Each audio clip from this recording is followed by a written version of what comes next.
Connect multiple devices simultaneously. Internet like a boss. SLT Mobitel Fiber. Connect multiple devices simultaneously. Internet like a boss. SLT Mobitel Fiber. රෝස සුවඳ තවත් දෙකෝ කලක් රැඳෙන්න double perfume look සමගින් එන නව Sunlight rose.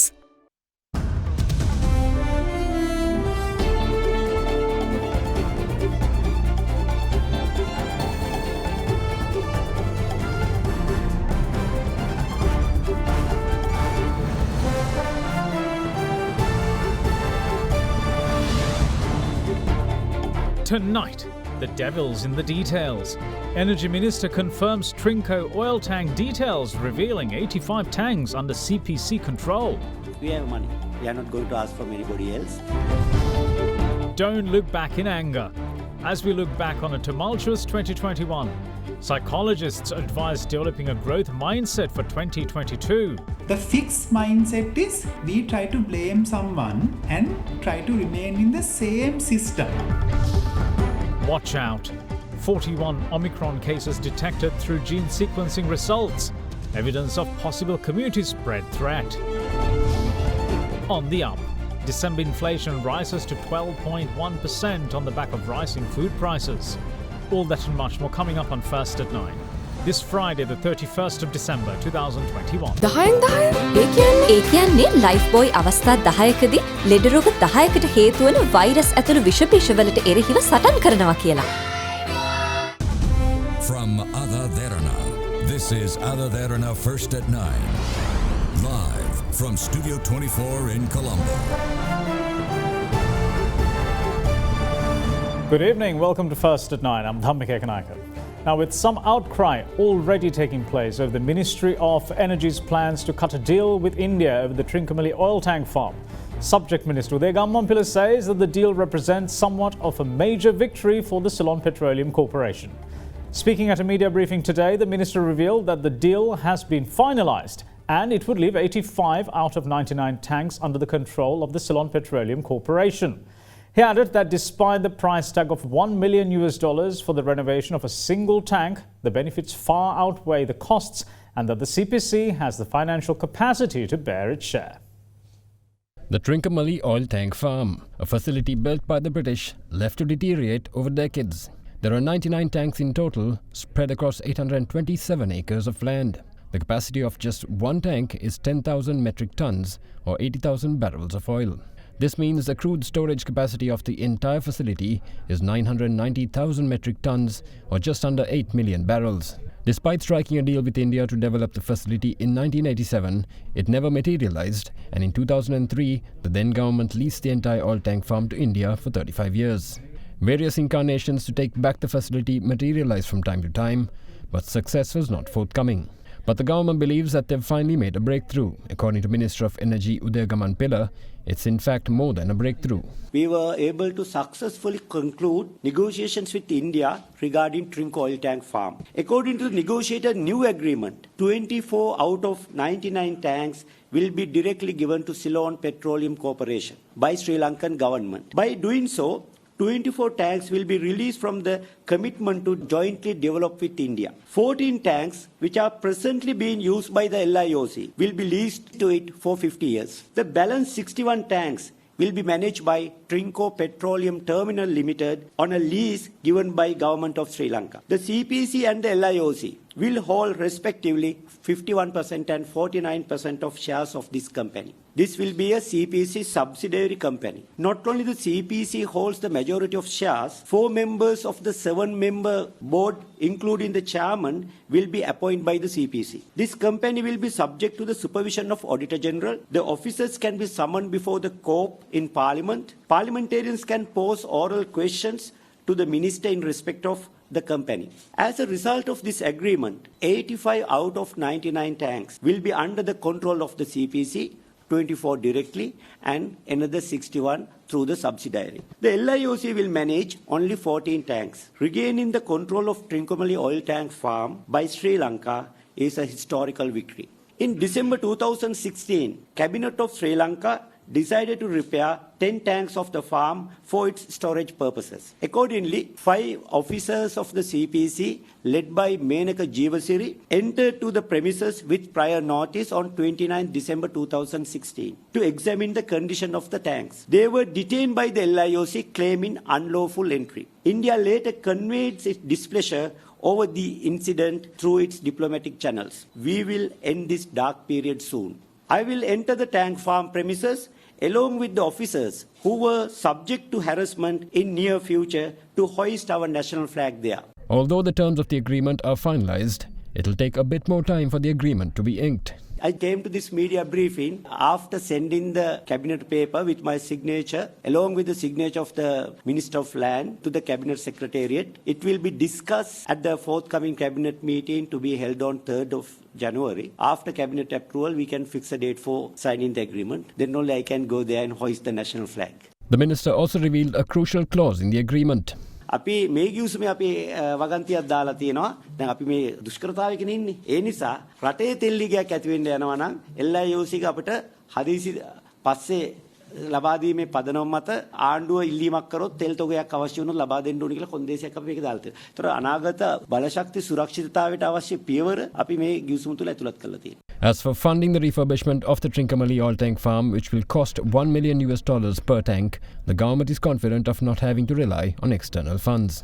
We have money. We are not going to ask from anybody else because we will have 24 tanks. In addition to that, at least out of the 61, we have to finance repairing 31 tanks. All in all, 55 tanks. So 55 million US is not a big issue. In dollar terms, yes. But in rupee terms, we have to invest in rupee terms. Thereafter, we have to convert those to dollars to purchase required materials. So rupee terms, we are cash rich because we receive 1 billion rupees through our retail sales on daily basis. So according to the chairman, it would cost only 11 billion rupees to repair our portion. The energy minister was then quizzed on the $500 million credit line the country has sought from India for fuel imports. It has almost finalized. External Resources Department has to prepare the final agreement from Sri Lankan end and to obtain the cabinet approval. So most probably that will take place within next 3-4 weeks.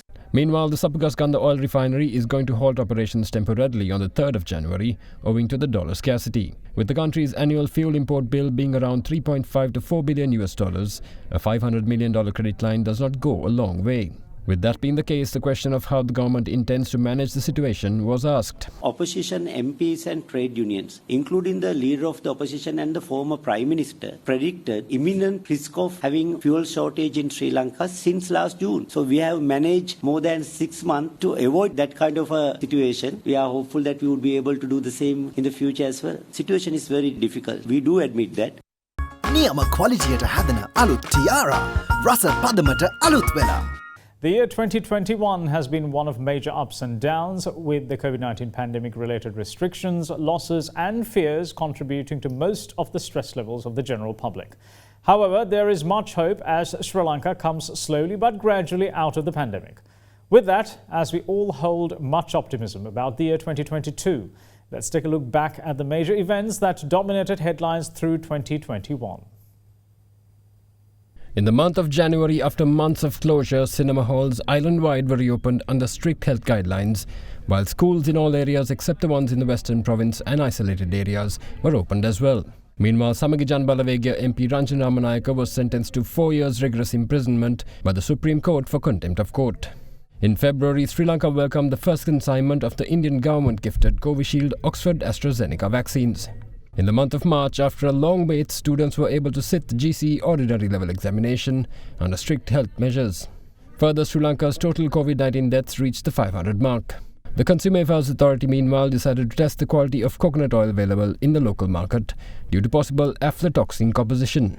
In April, controversy reigned at the Mrs. Sri Lanka 2021 pageant when a melee ensued after the reigning Mrs. World Caroline Jury stripped winner Pushpika De Silva of her crown. In addition, the import of palm oil to Sri Lanka was suspended by President Gotabaya Rajapaksa. Meanwhile, also during the month, Sri Lankan Air Force swimmer, leading aircraftman Roshana Bisundara set a new Asian record by swimming across the Pork Strait in 28 hours, 19 minutes and 43 seconds. Further, former Minister Rishad Batiuddin and his brother Riyadh were arrested by the Criminal Investigations Department on charges of aiding and abetting the Easter Sunday attackers. Meanwhile, in the month of May, we saw Russia's Sputnik and China's Sinopharm vaccines being used in Sri Lanka's vaccine rollout. The month also saw Sri Lanka's biggest marine disaster take place when the Express Pearl, a Singaporean container ship, caught fire off the Sri Lankan coast of Colombo, causing massive environmental damage. In June, at the height of the pandemic, Sri Lanka began seeing an average of around 50 COVID-19 deaths every day. Meanwhile, the Criminal Investigations Department arrested the captain of the Express Pearl container ship. Further, 3 international cricketers, Danushka Gunatilaka, Kusal Mendis and Niroshan Dekwalla, were found in breach of the team's bio-bubble during a tour of England, but then suspended and flown back to Sri Lanka with immediate effect. Meanwhile, the month of July saw Sri Lanka become the first South Asian country to receive the Pfizer vaccine. Shortly afterwards, the country also received Moderna vaccines as well. In the meantime, the world's largest cluster of star sapphires, weighing 510 kilograms, was found in Ratnapura, named the Serendipity Sapphire. In August, considered Sri Lanka's pandemic peak, the total number of COVID-19 fatalities surpassed the 5,000 mark, with daily deaths hitting 100 for the first time. Meanwhile, former Minister Mangala Samaravira, who was hospitalized with COVID-19, died at the age of 65. In addition, Sri Lankan song Manike Mage Hite, sung by pop star Yohani, surpassed 50 million views and became the first Sri Lankan YouTube video to reach the mark. Meanwhile, Dinesh Priyantha Herath clinched Sri Lanka's first Paralympics gold medal in the men's javelin throw F46 category with a new world record of 67.79 meters. In September, Sri Lanka was shocked by the death of popular leader of the Gypsies, Sunil Perera, who had been hospitalized with COVID-19 the previous month. In the meantime, the Sri Lanka Navy, in a joint operation with the Sri Lanka Police in international waters, seized a foreign fishing vessel carrying over 336 kilograms of heroin, the largest haul of its kind to date. Further, Sri Lanka's total COVID-19 death toll surpassed 10,000. The month also saw the Chinese organic fertilizer controversy erupt when harmful bacteria was identified in samples tested by the National Plant Quarantine Service. Meanwhile, in October, Sri Lanka's island-wide quarantine curfew, in effect for over a month, was finally lifted. In addition, the controversial Pandora Papers detailing the secret wealth and dealings of world leaders, politicians and global elite was leaked, including that of former Deputy Minister Nirupama Rajapaksa and her husband Thirukumar Nadesan. That month, Sri Lanka also boasted of surpassing 12 million fully vaccinated people. Meanwhile, primary sections of schools with less than 200 students were reopened for academic activities, followed by a full reopening of primary sections of all government schools. The all-share price index, in the meantime, surpassed the 9,800-point mark for the first time in its history. Meanwhile, November saw former captain Mahela Jayawardena being inducted into the ICC's Cricket Hall of Fame, becoming only the third Sri Lankan to achieve the milestone. Sri Lanka's total COVID-19 deaths also surpassed 14,000 during the month. In addition, the new state-of-the-art bridge over the Kalani River, the Golden Gate Kalyani, was opened for public use. Meanwhile, in December, Sri Lanka confirmed its first case of the Omicron variant in a traveller who returned from Nigeria the previous month. Meanwhile, in an incident that shocked the world, a mob of workers at a private factory in Sialkot, Pakistan, attacked and killed Priyantha Kumara Diyavardena, the factory's Sri Lankan export manager. This month also saw Sri Lanka's traditional Dumbara Rata weaving recognized by UNESCO as a global cultural heritage. Moving on with other local stories, leading immunologist Dr. Chandima Jeevandar of the University of Sri Jayawardhanapura revealed today that gene sequencing tests have found 41 Omicron cases among 176 samples collected from Colombo, Gampaha and airport arrivals. This new revelation raises some concerns about the existence of the variant among the general public. Before the Delta variant swept through the world, people were keeping count of how many people were infected with it. The only way to determine the variant of infection is through gene sequencing. Needless to say that it is not a test easily applied to every COVID patient. Just as it was with Delta, we now have to accept that Omicron might well end up in the community here in Sri Lanka. After all, it is said to be inevitable. A study was conducted with samples collected from 2 main laboratories in Colombo and Gampaha districts, as well as from arrivals at the Bandaranaike International Airport. 176 samples in total collected across a week were subjected to tests during the study.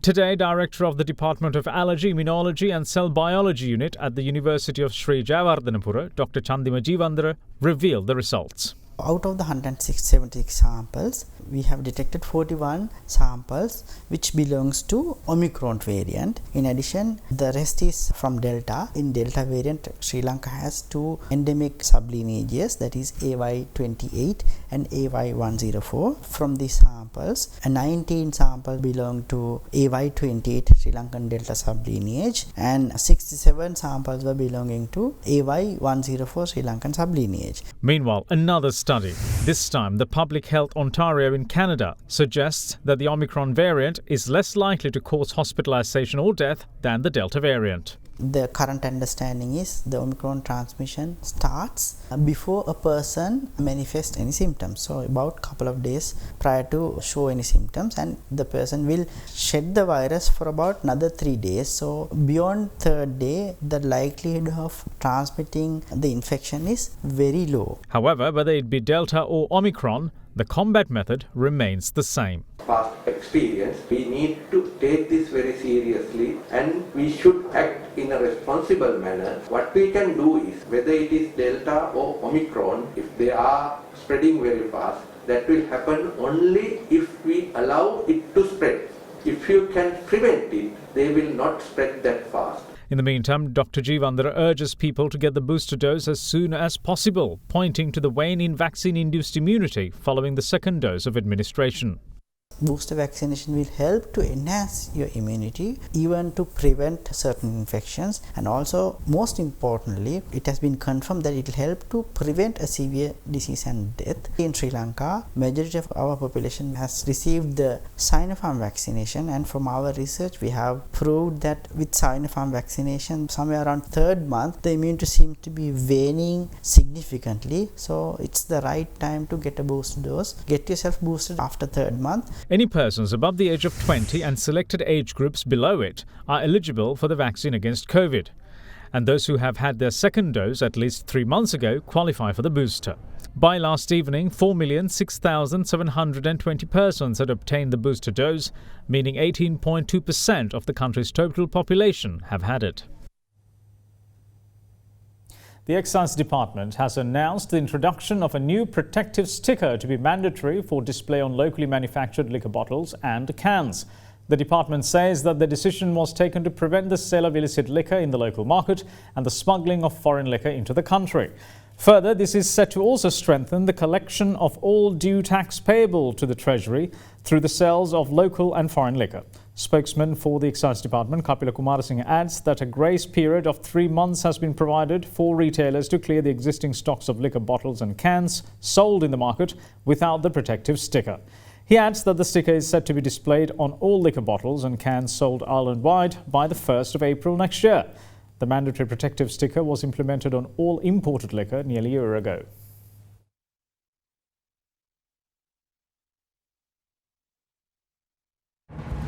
We will see you shortly. Stay with us.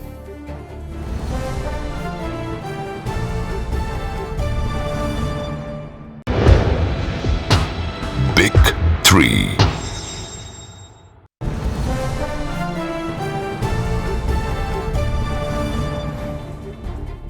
Welcome back. You're watching In the First at 9. Now, psychologists are calling on the public to be more optimistic about the upcoming new year. Now, they also say that the need of the new year is the development of a growth mindset that will help in the creation of new opportunities. To say 2021 was a trying year is an understatement. Disruptions and hardships were plenty. With a new year accompanying new hope, people cannot wait for the year to end. Things might not be that different, but at least there's hope that it could. Some people lost their jobs. Some saw their salaries slashed. The economic strains stemming from those are second to none. The daily wage earners were the most affected. 4.2 million people in that segment of society at times didn't have any means of survival and had to rely on generous handouts.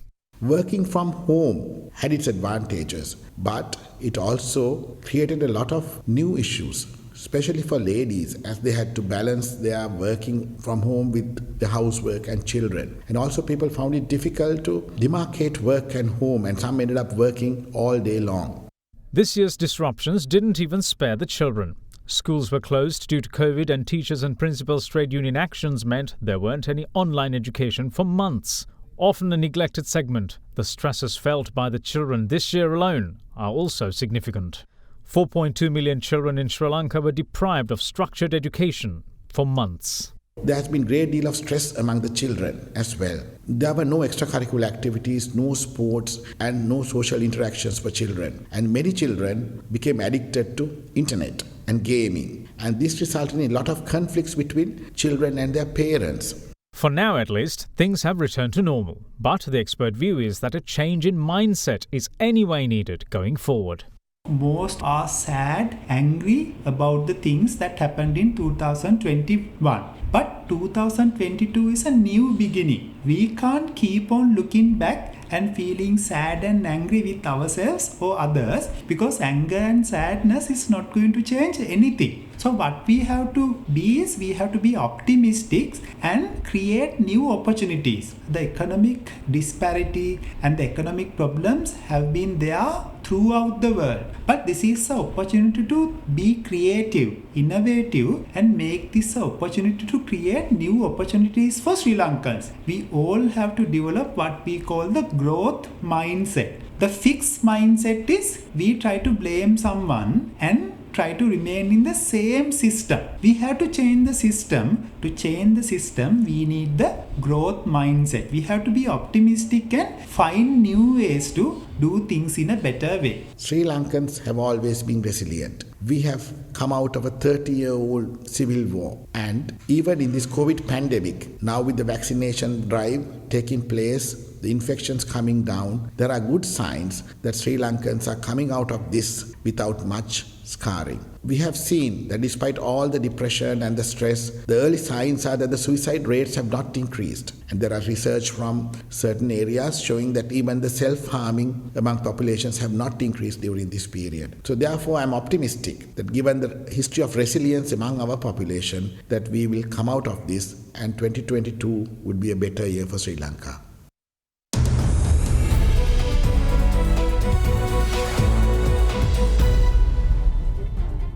Welcome back. This is First at 9. Now, inflation in the month of December has been recorded at 12.1% year on year, with a 4 index point increase in the Colombo Consumer Price Index. This was led by increases in prices of both food and non-food items. The Colombo Consumer Price Index for all items for the month of December has recorded an increase of 4 index points to end at 154.7. According to the Department of Census and Statistics, this represents an increase in the expenditure value of 2,405 rupees and 93 cents in the market basket. This brings the overall rate of inflation as measured by the CCPI on a year-on-year basis to 12.1% this month. Meanwhile, the monthly change in the CCPI has been recorded at 2.64% for the month. The major contributors to the monthly change were food items by 1.8% and non-food items by 0.84%. Meanwhile, the contribution of food and non-alcoholic beverage items was led mainly by a 1.7% increase in vegetables, fish by 0.14%, green chilies by 0.11%, chicken by 0.09%, coconuts also by 0.09%, eggs by 0.06%, potatoes also by 0.06%, bread by 0.05%, and big onions by 0.04%. However, decreases were recorded in rice by 0.07%, green gram by 0.04%, limes by 0.03%, fresh fruits by 0.01%, and sugar also by 0.01%. Further increases in non-food items were led by changes in the restaurants and hotels, transport, alcoholic beverages, tobacco and narcotics, clothing and footwear, housing, water, gas, electricity, and fuel categories. Now then, Sri Lankan shares closed at a record high today, logging their best year since 2010 in a year battered by the COVID-19 pandemic. For the year, the CSE All-Share Price Index clocked in a whopping 80.45% gain and was up 1.72% on the last day of 2021 at a record level of 12,226.01 points at the closing bell. Accordingly, the S&P SL 20 also closed up 23 points to end the year at 4,233.25. Now with that, here's a more detailed report on today's trading from Dimantha Matthew.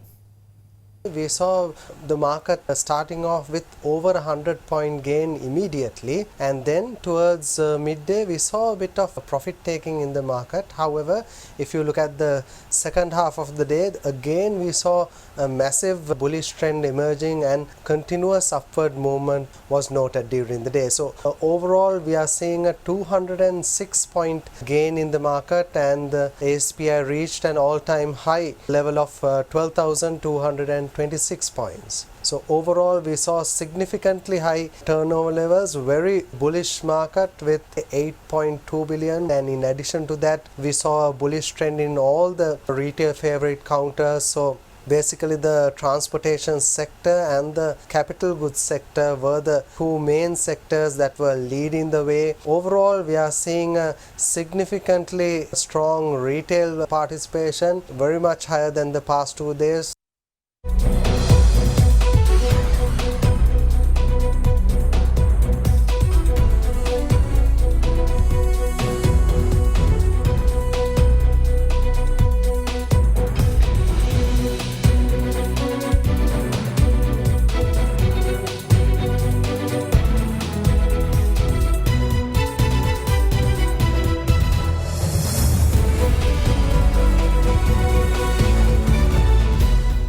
Thanks for watching. See you in the new year. Bye-bye.